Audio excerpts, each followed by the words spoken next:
The plate shattered before I could even blink. Turkey, gravy, and potatoes splattered across my lap, warm liquid dripping onto the carpet like a cruel stain. For a heartbeat, the entire table went silent.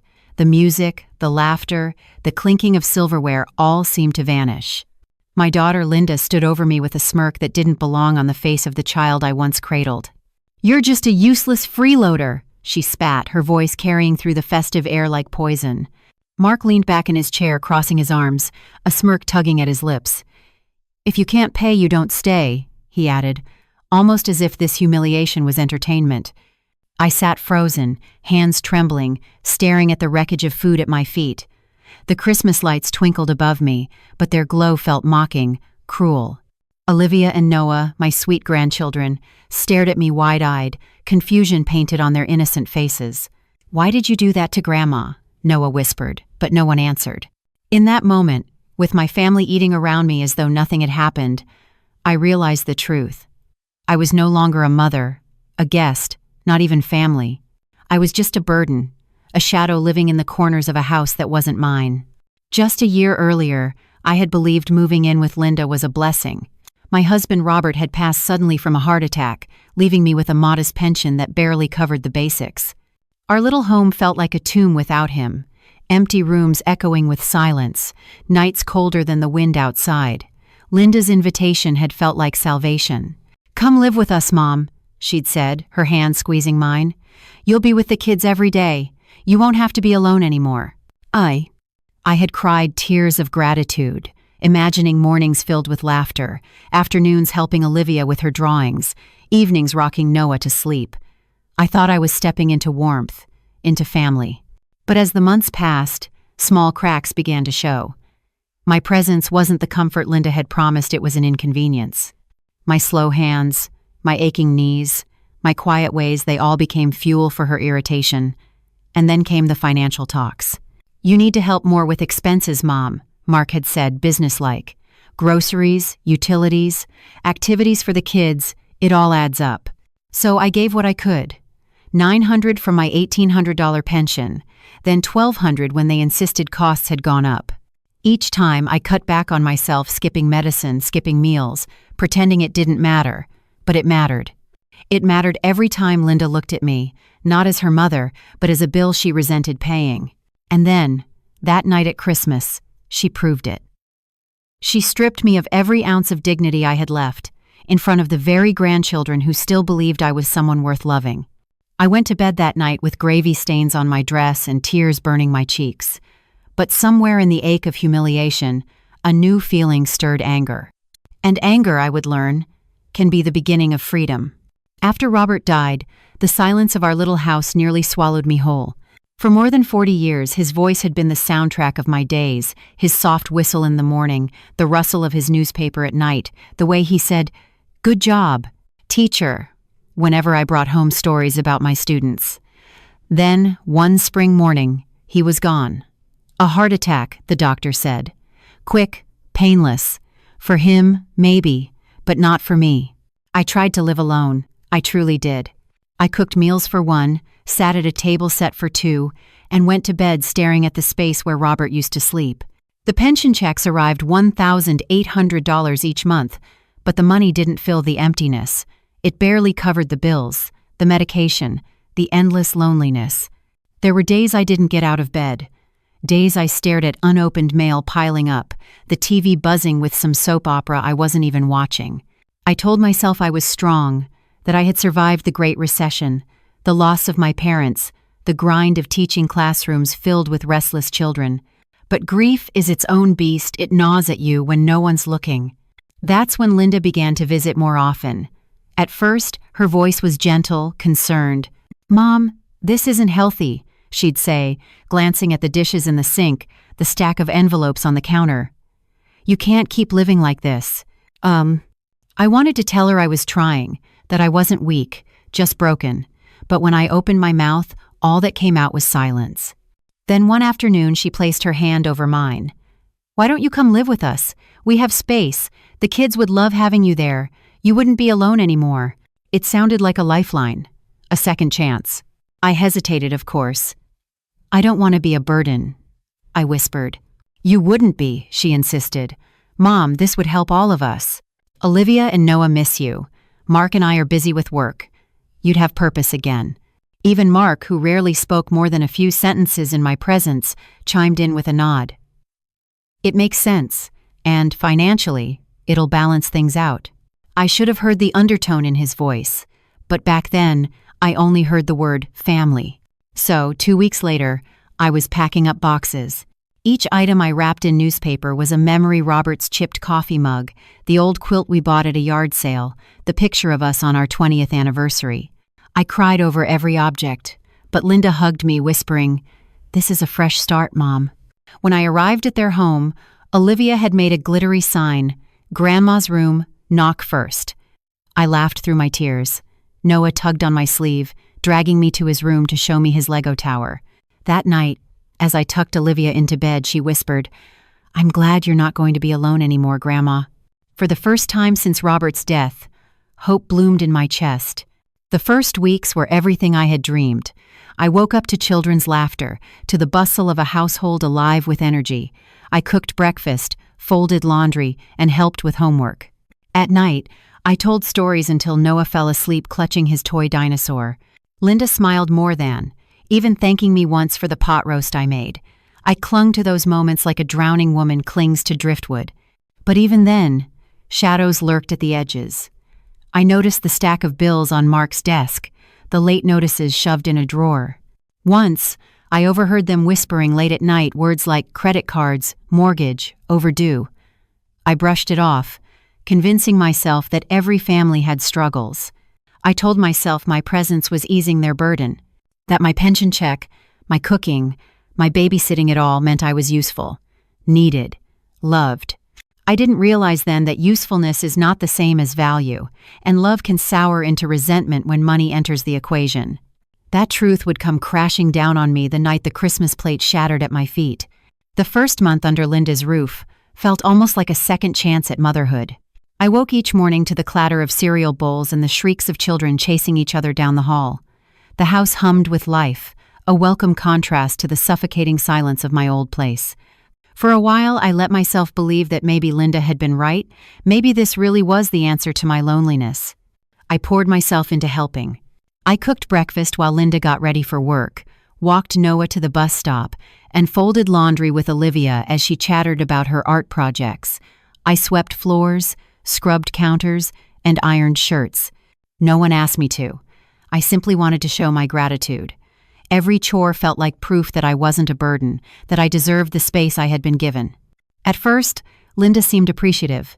"Thanks, Mom," she'd say casually when she came home to dinner on the table.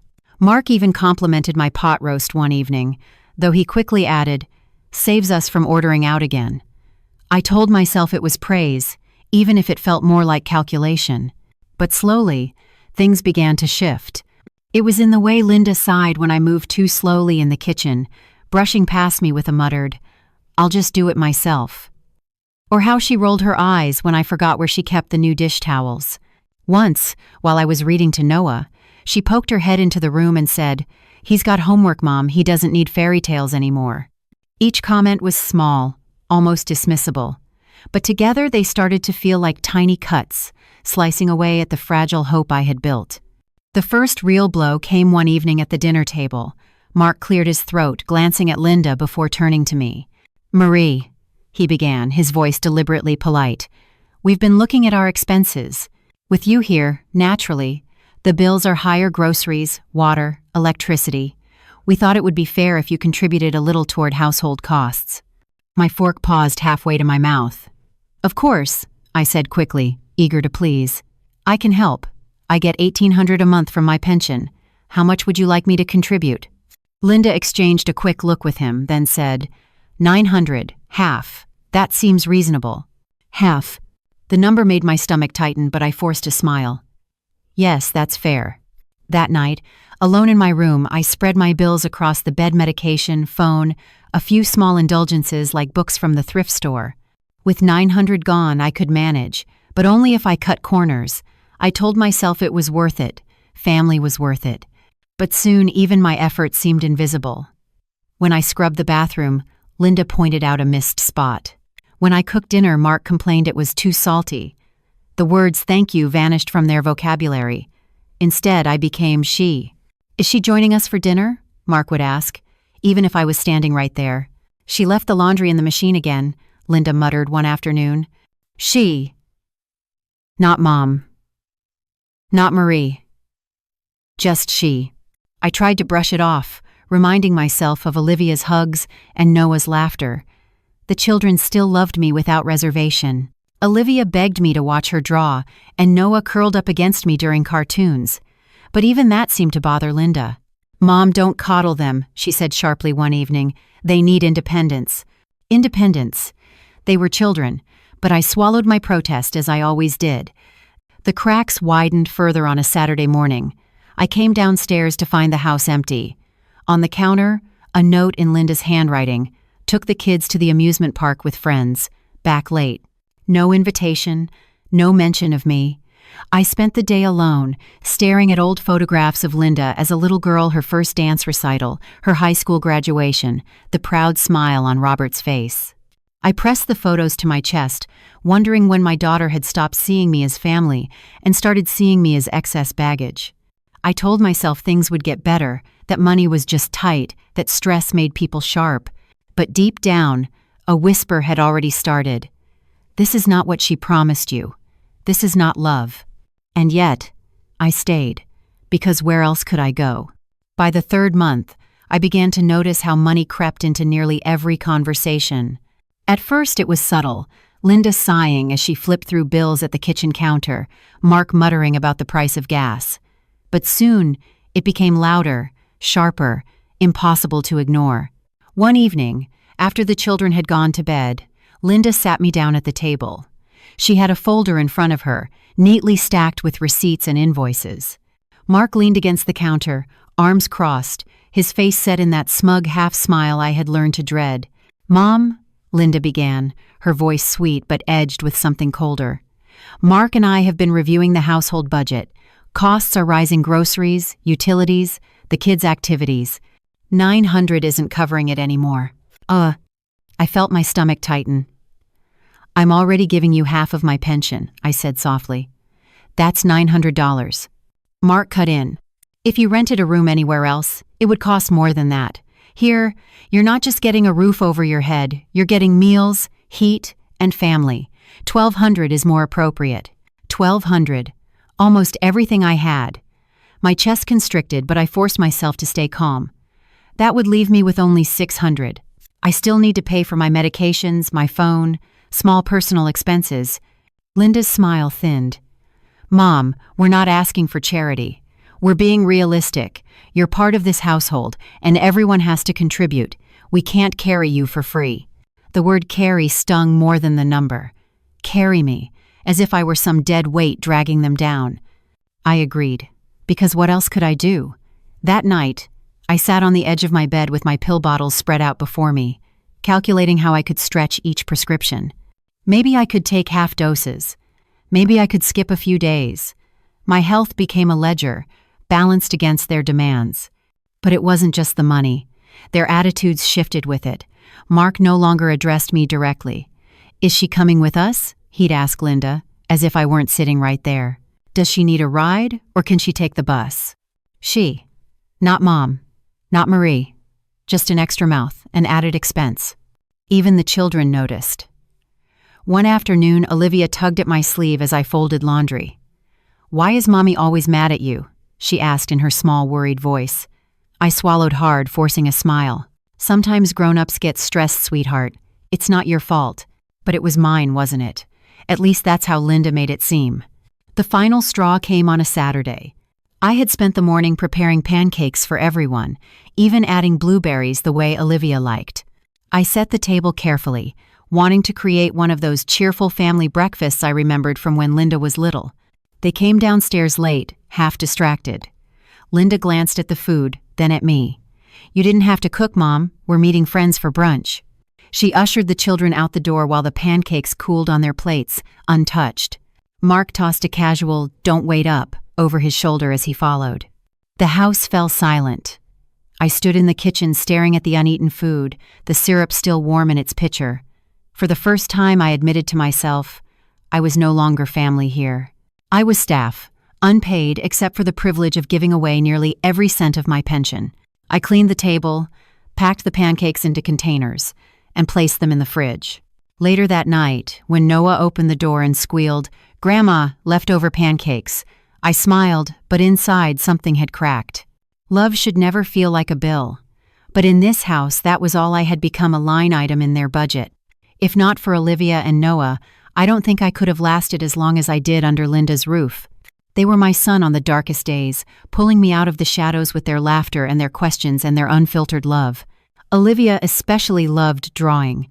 She would curl up beside me on the couch, sketchpad balanced on her knees, her tongue poking out in concentration as she scribbled. "Grandma, look," she'd say, holding up a picture of the family. In every drawing, she placed me right in the middle, her crayon hand gripping mine, Noah on the other side. Those childish pictures were proof that, at least to her, I still belonged. Noah was different, restless, loud, obsessed with his Lego sets. He would drag me down onto the carpet to build castles and spaceships. Sometimes his small, chubby fingers would press a block into my palm, his eyes wide with trust. "Grandma, you make the roof. You're better at it." In those moments, I felt alive again. Not a freeloader, not a burden, just Grandma. But even those moments began to draw Linda's ire. One afternoon, as I helped Olivia shade in a picture, Linda came in, frowning. "Mom, she has homework. Don't distract her with doodling." Olivia pouted. "But Grandma helps me practice." Linda's voice hardened. "Enough. Go to your room, Olivia." The girl slumped away, clutching her drawing to her chest. I sat frozen, the colored pencil still warm in my hand. Linda's eyes lingered on me. "You're not helping, Mom. You're making things harder." Harder. That word clanged in my ears. Later that night, Olivia slipped into my room, barefoot in her pajamas. She held out the drawing she'd hidden behind her back, a family portrait, but this one was different. I wasn't standing in the middle. I was off to the side, outside the house, a sad face drawn above me. I looked at her, my throat tightening. "Why did you draw me out here, sweetheart?" Her little shoulders lifted in a shrug. "Because Mommy said you're going to live with new friends soon. But don't worry, Grandma. She said they'll still let you send money, and you'll still get food." The crayon slipped from my fingers. "New friends, still send money, still get food." I pulled Olivia close, my arms shaking. "Who told you that, honey?" She looked up at me, innocent eyes wide. "Mommy. She told Noah too. But we don't want you to go. We want you here." I kissed her hair, blinking back tears. "I'm not going anywhere. Not yet. And I will always love you, no matter what." She smiled, relieved, and skipped back to her room, leaving me clutching the drawing like a lifeline. That night, I lay awake staring at the ceiling. Pieces of conversations, glances I'd brushed off, suddenly fit together like shards of broken glass. Linda's late-night whispers. Mark's constant talk about expenses. Their insistence on raising my contribution. And now this, my own granddaughter, repeating their words. They weren't just resentful. They had a plan. I realized then that my time in this house was running out. I didn't yet know the details, but the truth was clear. I was no longer wanted, except for what I could provide. The only question left was when and how they would finally push me out. It started with little instructions, framed as if they were for my own good. "Mom, don't bother picking Noah up from the bus anymore. He has a playdate with Tyler." "Mom, Olivia needs to focus on homework without distractions, so please don't sit in her room." "Mom, let us handle dinner tonight. You can just rest." At first, I nodded obediently. Rest sounded harmless enough, but soon the pattern became impossible to ignore. Every task I had once done to feel useful was slowly stripped away. One Saturday morning, I woke early, determined to surprise everyone with pancakes again. I hummed as I whisked the batter, adding blueberries the way Olivia loved. The smell filled the kitchen, warm and inviting. I set the table with care, placing napkins just so, the way Robert used to tease me for being too precise. But when the family came downstairs, Linda stopped short. "Oh, Mom, you didn't need to do this. We're going out for brunch with friends." The children's eyes lit up at the sight of the pancakes, but Linda's sharp tone cut through their excitement. "Leave it, kids. Get your shoes on." They left within minutes, Mark tossing a casual, "Don't wait up," over his shoulder. I stood there, spatula still in hand, watching the pancakes deflate on the plates. By the time the house fell silent, the kitchen smelled of wasted effort and abandonment. It wasn't the food that hurt, it was the erasure. Piece by piece, I was being erased from their lives. Even my place at the table changed. At Thanksgiving, Linda placed me at the far end, away from the children who always begged to sit beside me. I watched from a distance as she helped Noah cut his turkey, as Olivia whispered secrets into her ear, the very closeness I once shared with her. The children still gravitated toward me, of course. Noah often slipped into my room at night, clutching his toy dinosaur. "Tell me a story, Grandma," he'd whisper. And I would, until his breathing softened into sleep. But Linda began to notice. One night, she appeared in the doorway, arms crossed. "Mom, he needs to sleep in his own bed. You're spoiling him." I bit back the words on my tongue. Spoiling him? By offering the comfort of a story? By giving him the security his own parents were too busy or too impatient to provide? But I stayed silent, because silence was safer. Mark, meanwhile, hardly looked at me anymore. If he did, it was with a dismissive glance, as though I were a piece of old furniture taking up too much space. One evening, as I poured myself a glass of water, I overheard him mutter to Linda, "She's slowing us down. We can't keep this up forever." Linda didn't argue. She just nodded, her face tight with resolve. The message was clear. I was not family. I was an inconvenience. The children began to sense it too. Olivia once asked, "Why don't you come with us to the park, Grandma?" I hesitated, glancing at Linda, who quickly interjected, "Because Grandma needs to rest." Rest. That word again.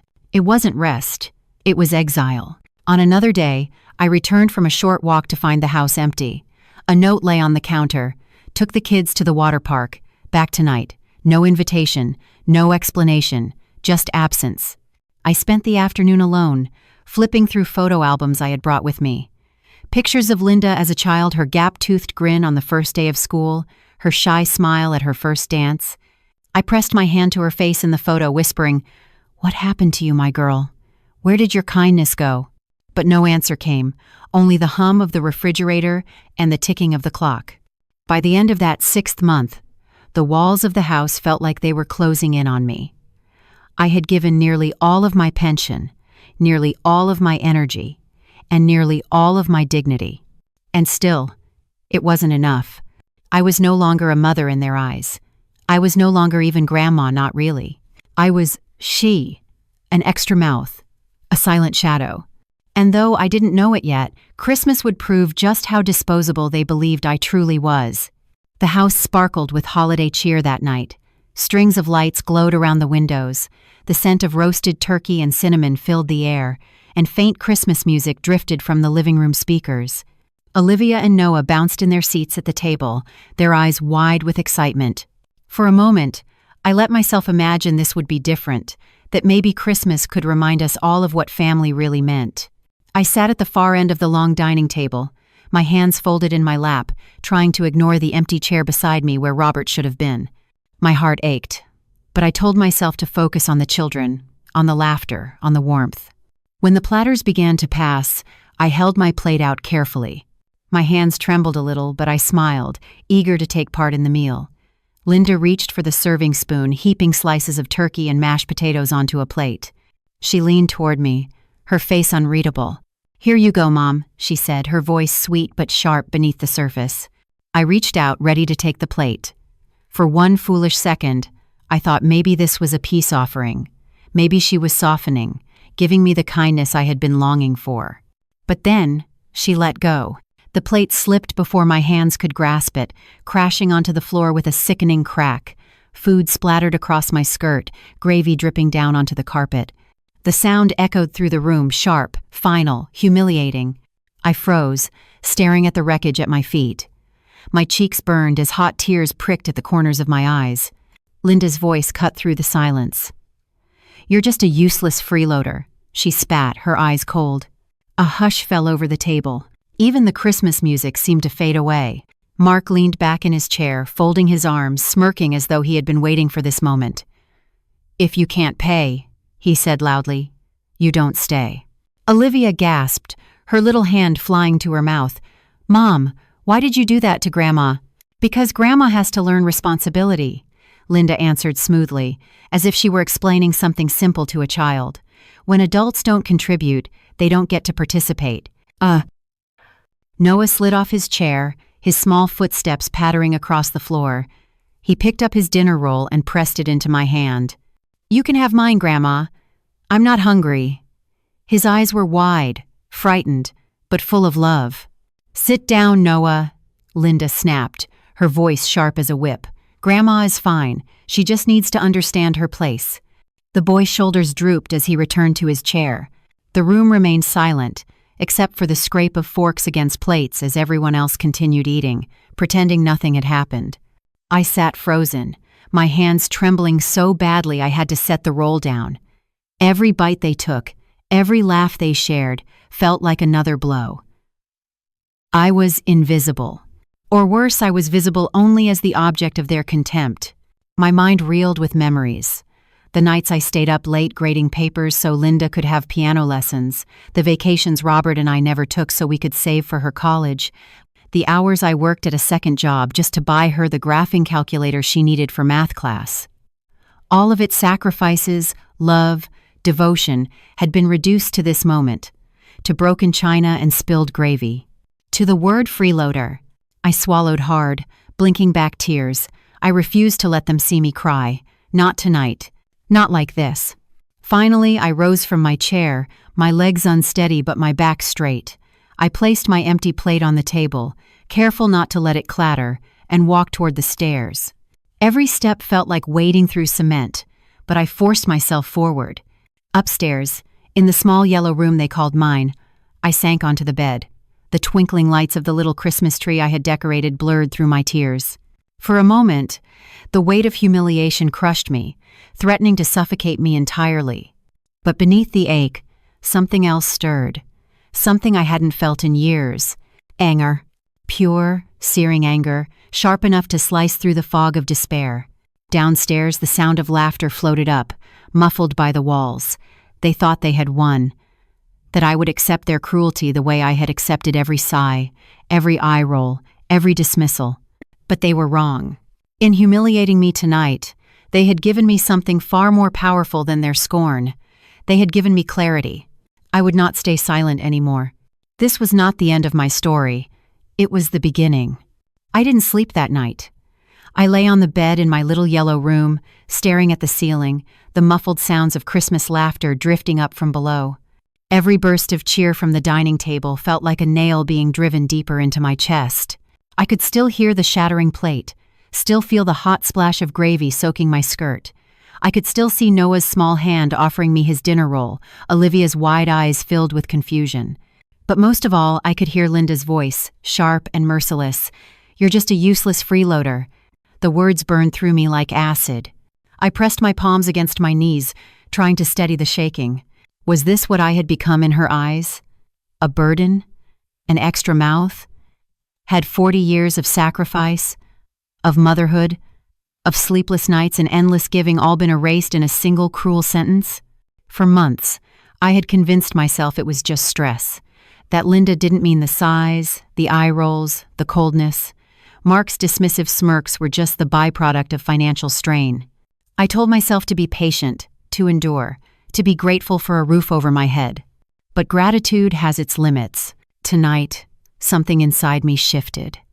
The grief, the humiliation, the endless silence I had swallowed it all hardened into something sharper, anger. I sat up, swinging my legs off the bed, my hands trembling, not from weakness but from rage. I thought of Robert, how he had always told me, "Marie, never let anyone forget your worth." I had forgotten. I had let them strip me piece by piece until all that was left was a ghost in their house. No more. I walked to the dresser, pulling open the drawer where I had kept Robert's old compass, the one he carried on our camping trips.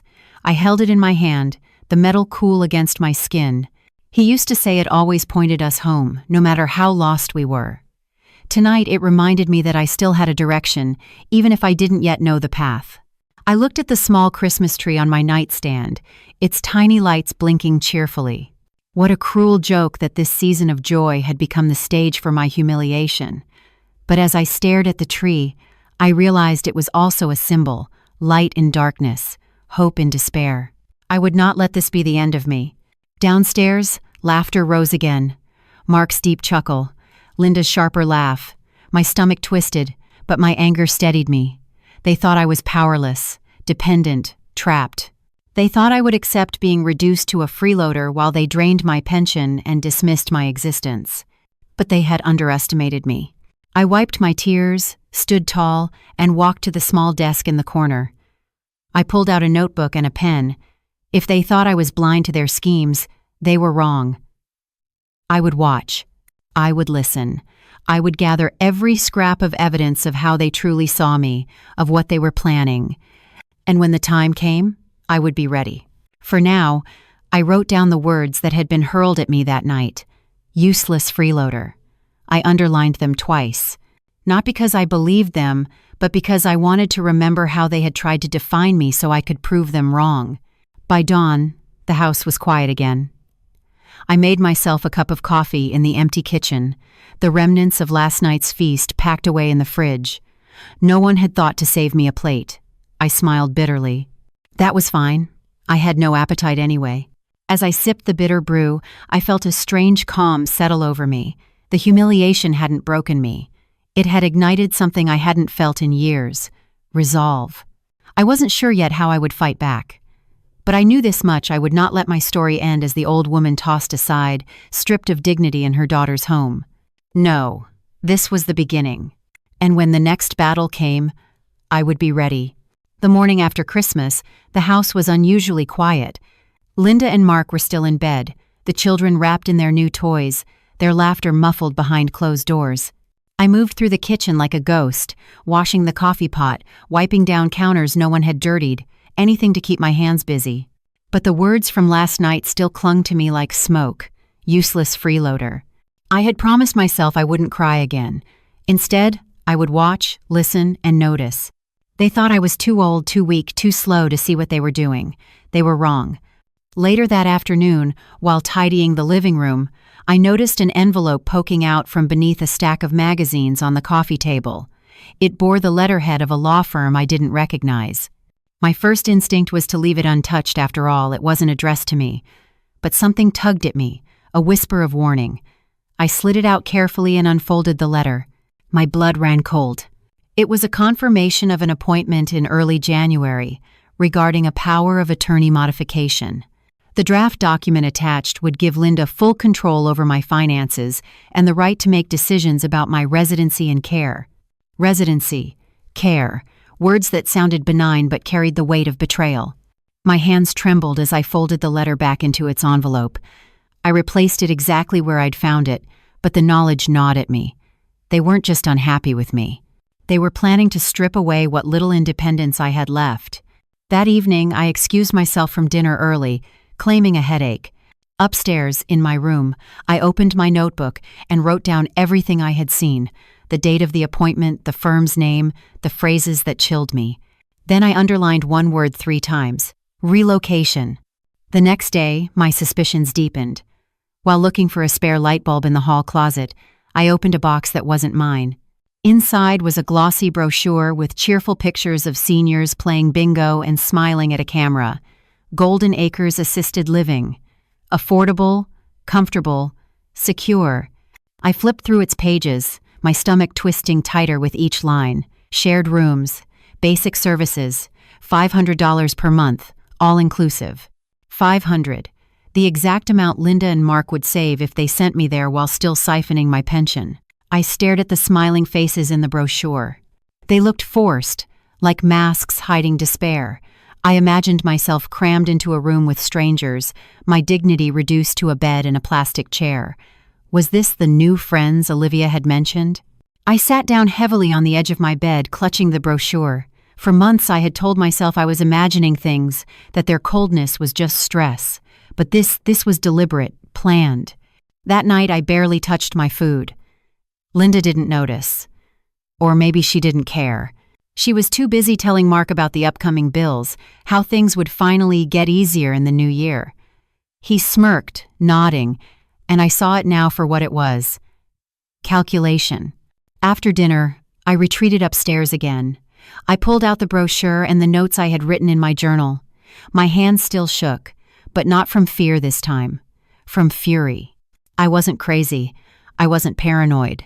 They wanted to move me out of this house, into a facility that would cost them pennies, while they pocketed the rest of my pension. They wanted my money, not my company. My labor, not my love. I thought of Olivia's innocent words. Mommy said you'll live with new friends soon. Tears stung my eyes, but I blinked them back. No more tears. Tears wouldn't save me. For the first time in months, my mind sharpened. I needed a plan. My own plan. If they could plot against me in secret, then I could prepare in silence too. I didn't know yet how I would fight, but I knew one thing with certainty. They would not succeed. This was my life, my pension, my dignity, and I would not let them steal it from me. The brochure lay hidden beneath my pillow like a burning coal. Every time I thought about it, I felt the sting all over again, their whispers, their calculations, the certainty with which they planned my disappearance. It was no longer a question of if, it was when. I couldn't do this alone. That evening, after Linda and Mark retreated to their bedroom, I sat on the edge of my bed with my old phone clutched in my hands. My fingers hovered over the contacts list until I found the name I hadn't dialed in months, Patricia Collins.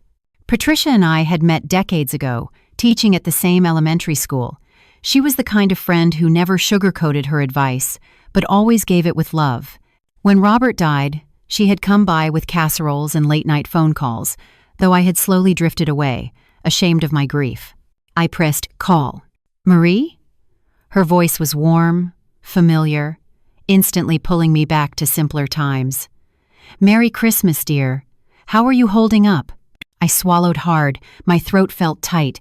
Patricia, I need to talk. It's not good here. Her tone shifted immediately. Concern. Alertness. Tell me. So I did. Not all of it. My voice shook too much to give every detail, but enough. Enough about the money, the humiliation at dinner, the brochure for the care home, the power of attorney papers I had seen. There was a long pause on the other end.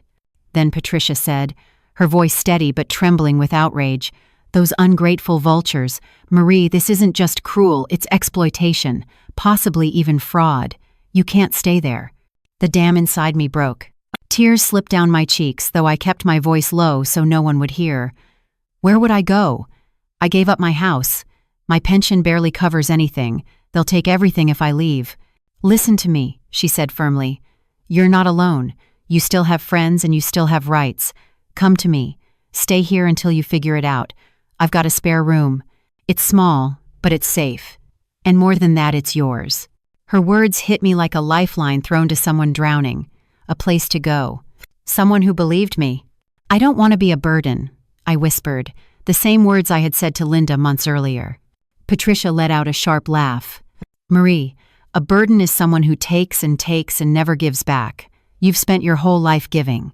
You could never be a burden to me, and unlike them, I actually want you here. For the first time in weeks, I let myself smile, though it trembled. Thank you, Patricia. I might take you up on that. You will, she insisted. But be careful, don't confront them yet. They sound desperate, and desperate people make dangerous choices.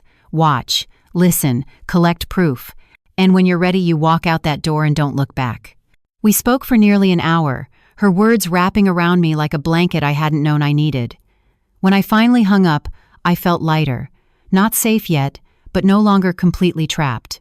The next morning I moved quietly, observing. Linda hummed as she made coffee, acting as though nothing had happened on Christmas Eve. Mark scrolled through his phone, nodding occasionally as she murmured about January bills. When Linda turned her back, I studied her.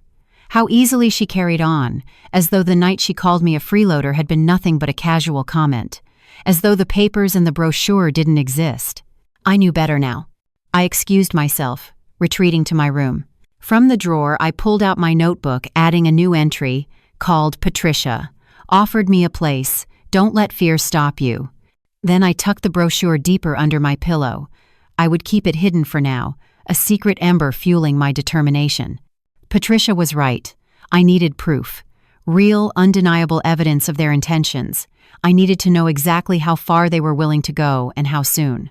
For the first time in months, I felt something like hope. Not for reconciliation with Linda, that dream had shattered with the plate on Christmas Eve, but for myself, for the life I might still reclaim. I wasn't ready to leave yet, but the moment would come, and when it did, I would not be stepping into the street with nowhere to go. I would be stepping into safety, into friendship, into freedom. And when that day came, Linda and Mark would learn a lesson they never expected. The woman they had written off as useless still had plenty of fight left in her. The first step, Patricia had said, was to know exactly where I stood. "You can't fight what you don't understand," she reminded me. "Start with your money. That's what they're after." So one chilly morning, while Linda and Mark were both glued to their laptops in their home offices, I slipped out to the public library. I told Linda I was going for a walk, and she barely looked up from her phone. "Don't stay out too long, Mom. Dinner's at 6. The library smelled of old books and dust, comfortingly familiar. I found a quiet corner computer, my heart pounding as I typed in the login for my pension account. I hadn't checked it in months. Linda had offered to simplify things by setting up automatic payments. "You don't need to worry about the details, Mom," she'd said with that too smooth smile. "We'll handle it." The screen loaded. My stomach dropped.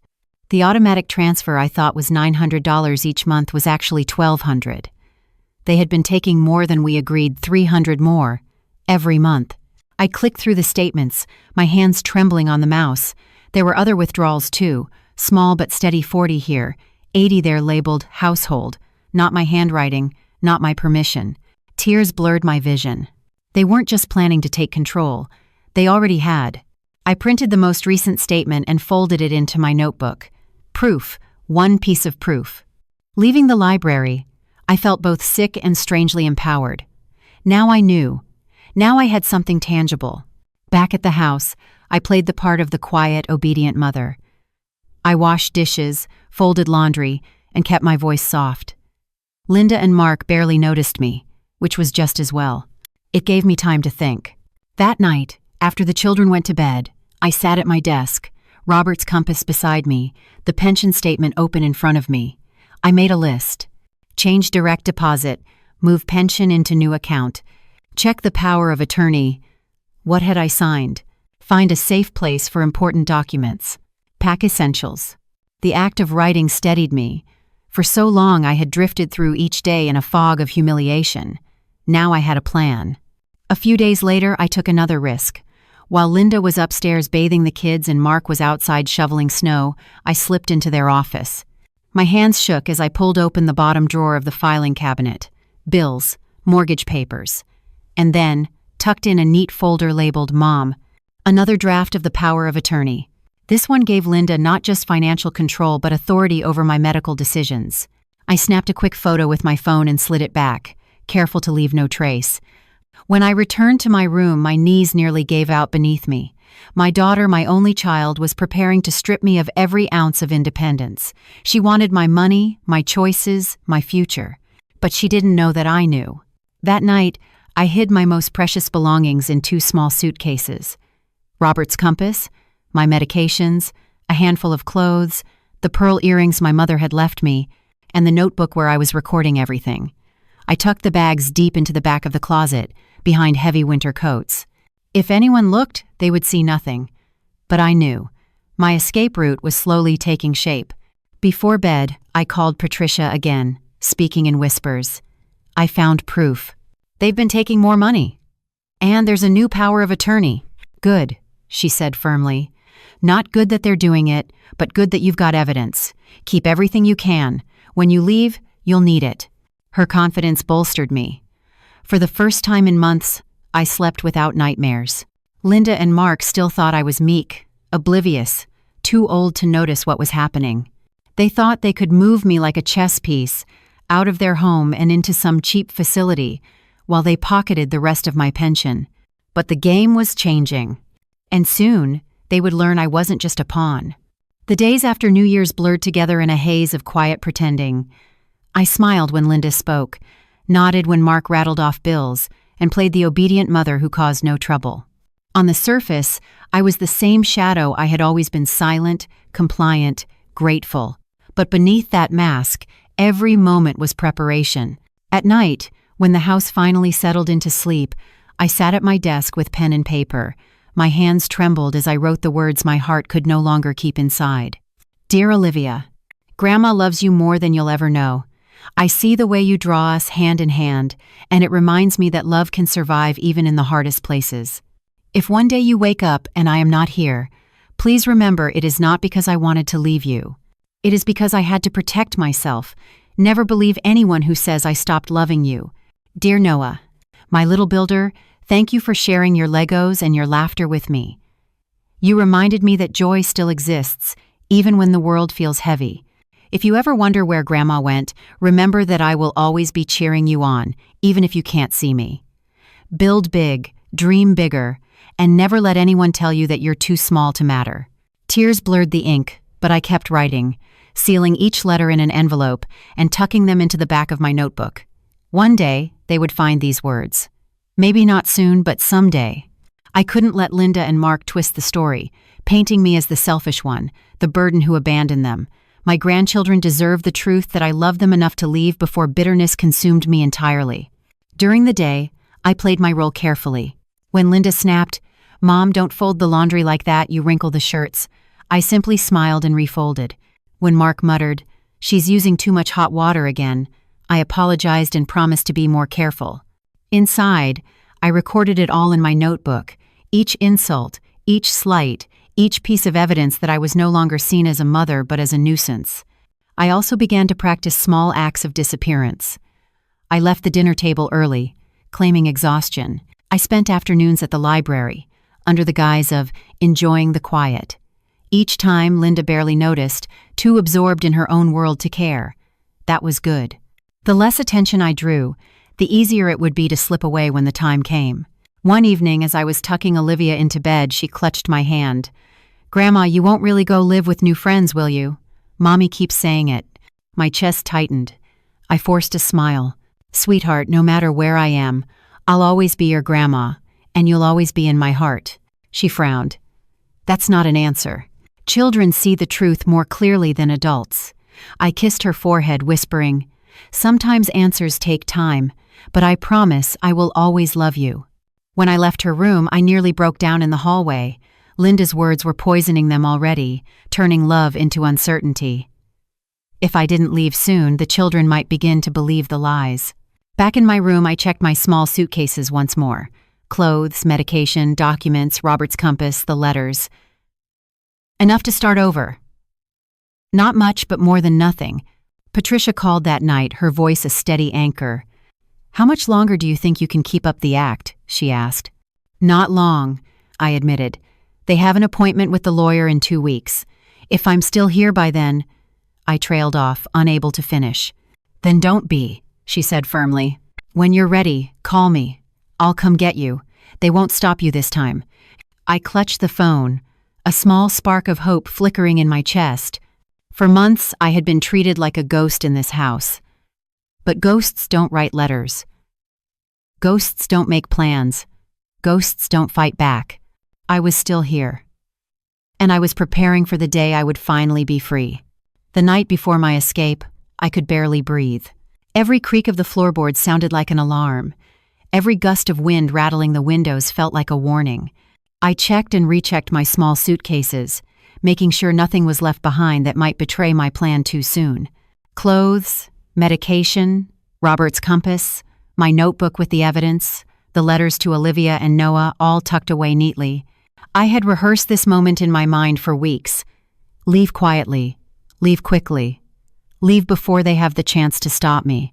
The opportunity came sooner than I expected. On a Wednesday morning, Linda rushed the kids off to school, while Mark muttered about a meeting across town. By 10 o'clock, the house was silent.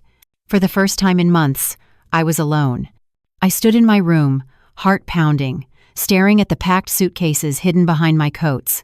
My hands trembled as I pulled them out, the sound of zippers louder than thunder in the quiet house. I paused, listening. No footsteps, no voices. Just the faint hum of the refrigerator downstairs. This was it. I carried the bags to the door, careful to avoid the floorboard near the dresser that always squeaked. My breath came in shallow bursts, like I was sneaking out of prison. In some ways I was. Downstairs, the house looked deceptively peaceful. The Christmas tree still stood in the corner, its lights unplugged, but ornaments glinting in the gray daylight. A reminder of the night my dignity had been shattered. I tightened my grip on the suitcase handle. Never again. I set the suitcases by the door, then walked to the kitchen one last time. On the counter sat the brochure for Golden Acres, the one I had hidden but knew they would find again.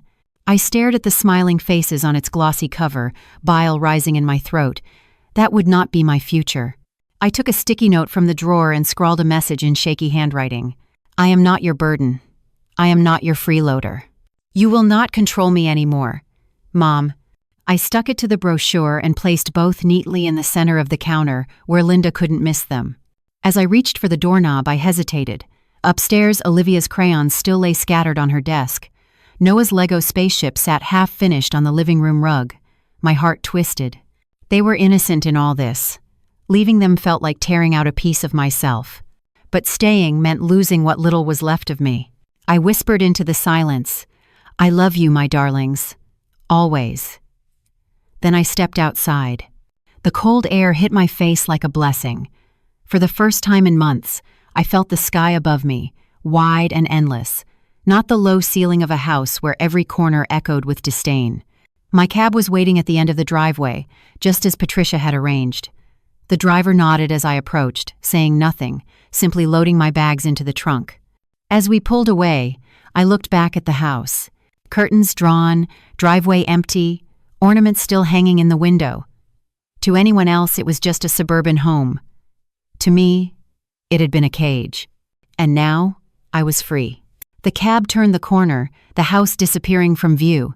I exhaled a shaky breath, pressing Robert's compass into my palm. The needle trembled, pointing steadily north, as if guiding me toward a new life. I didn't know what lay ahead at Patricia's. I didn't know how Linda and Mark would react when they found me gone. But I knew this. I had taken the first step. And sometimes, the first step is the hardest and the most powerful. Linda's voice exploded through Patricia's doorway before the bell had even stopped ringing. Where is she? Patricia, calm as a stone, stepped aside without a word. I stood behind her, hands clasped, my chest tight but steady. My daughter's eyes landed on me instantly, blazing with a mixture of fury and disbelief. Mark loomed behind her, arms folded, jaw clenched. How dare you just leave? Linda snapped. Do you have any idea what you've put us through? The kids were hysterical this morning. You just disappeared without telling anyone. I lifted my chin, my hands trembling only slightly. No, Linda, I didn't disappear. I left. There's a difference.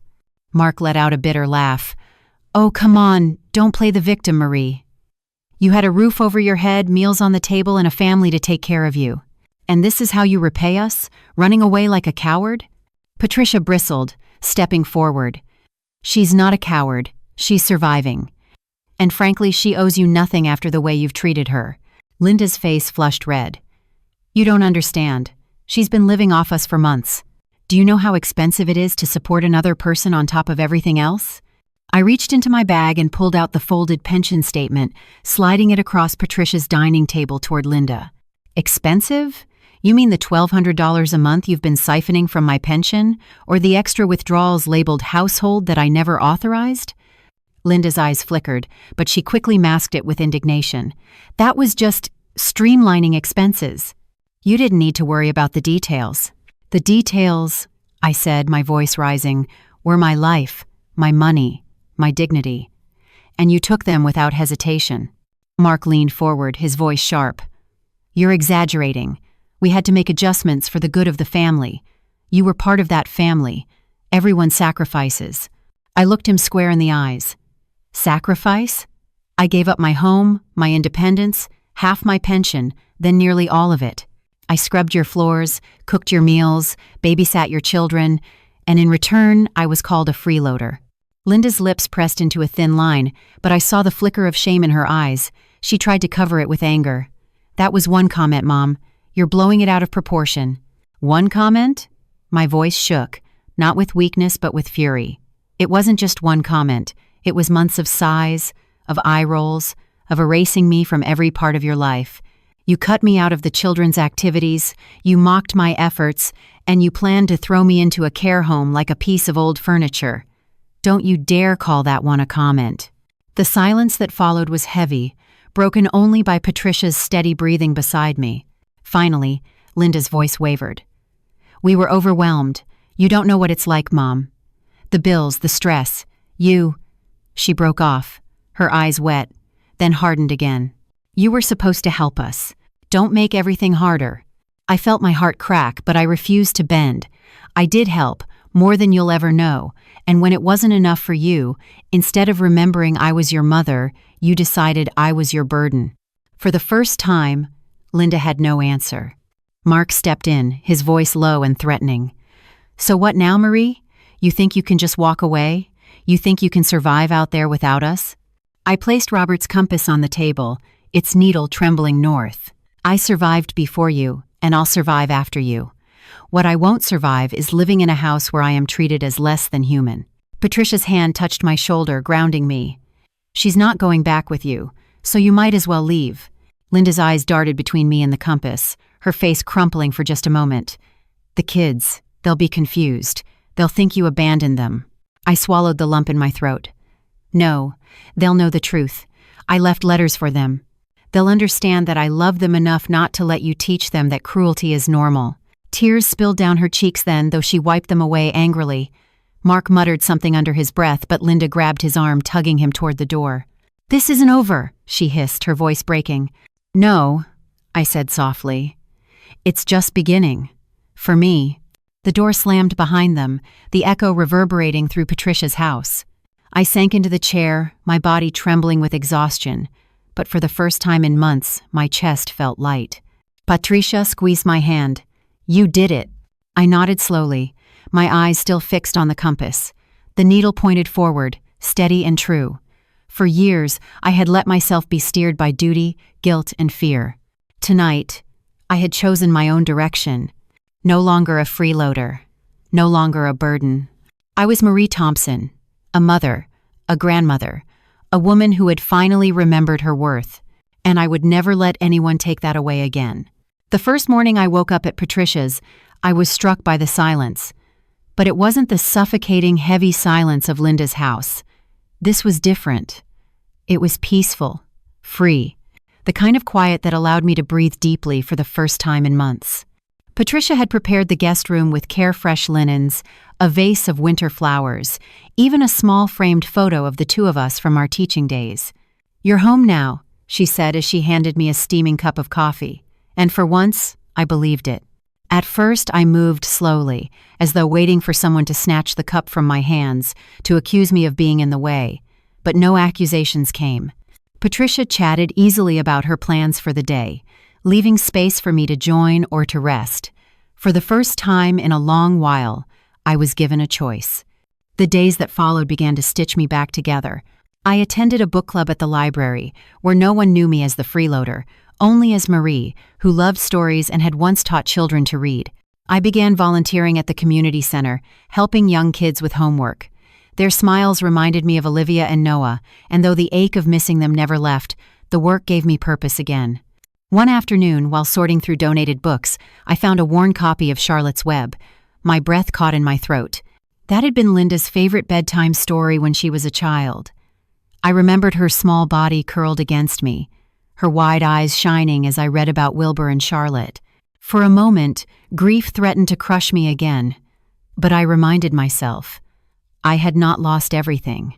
I had kept my integrity. And perhaps, one day, I might find a way back to my grandchildren's lives. Weeks passed before I heard from Linda. A single text. "The kids miss you. They ask about you every night." I stared at the words for a long time. No apology. No acknowledgement of what she and Mark had done. Just the bare truth that Olivia and Noah still thought of me. Tears blurred the screen. I typed carefully. "Tell them I love them. Always. One day, They'll understand why I had to leave. No reply came. But that was enough for now. Patricia encouraged me to keep writing in my notebook, not just evidence anymore, but reflections, what I learned, what I wanted for the future. Slowly, the pages shifted from anger and hurt to hope. Hope that one day, Olivia and Noah would read my letters and know I had never abandoned them. Hope that they would grow up understanding the difference between sacrifice and exploitation, between love and control. Hope that maybe even if Linda never admitted her mistakes, my grandchildren would choose kindness over cruelty. On a crisp February morning, Patricia and I walked to the park. The air was sharp with the promise of spring. I tilted my face to the sky, letting the pale sun warm my skin. For months, I had carried shame, humiliation, and fear. Now, I carried only myself. "Do you ever regret it?" Patricia asked softly. I thought for a long moment. Leaving? No. Staying as long as I did? Yes, but even that taught me something. What's that? That I'm stronger than they believed, stronger than I believed. We walked in silence for a while, the crunch of gravel underfoot steady and grounding. I slipped Robert's compass from my pocket, watching the needle tremble before settling north. Home, I realized, isn't always where you've lived or who you've lived with. Sometimes, home is where you reclaim your dignity. I pressed the compass to my chest, whispering a promise to myself and to the grandchildren I loved beyond words.